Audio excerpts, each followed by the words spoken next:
Flower షేప్‌లో సమోసాలు చేసుకుందామా? వీటి కోసం ముందుగా ఒక బౌల్ తీసుకొని, ఒక కప్ మైదా పిండి, కొంచెం సాల్ట్, కొంచెం వాము, కొంచెం ఆయిల్ వేసుకొని, మధ్య మధ్యలో వాటర్ యాడ్ చేసుకుంటూ, చపాతీ పిండికి ఎలా అయితే కలుపుకుంటున్నామో ఆ విధంగా కలుపుకొని పక్కన పెట్టుకుందాం.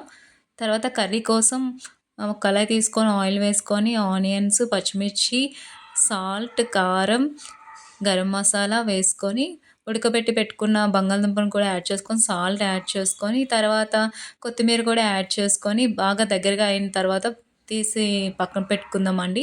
తర్వాత కళాయి తీసుకొని ఆయిల్ వేడి చేసుకొని, ఈ విధంగా పూరి పిండిలాగా పూరి ముద్దలా ఈ విధంగా రౌండ్‌గా చుట్టుకొని పామేసుకుందాం. ఎప్పుడు కోన్ షేప్‌లోనే కాదు, అప్పుడప్పుడు ఇలా ఫ్లవర్ షేప్‌లో కూడా ట్రై చేయండి. చాలా బావుంటది. ఇది వాటర్ తడి చేసుకుంటే ఇలా ఫ్లవర్ షేప్‌లో చేసుకుందామండి. ఆయిల్ కొంచెం హీట్ ఎక్కిన తర్వాత మీడియం ఫ్లేమ్‌లో ఇలా సమోసాలని డీప్ ఫ్రై చేసేసుకోవడమే.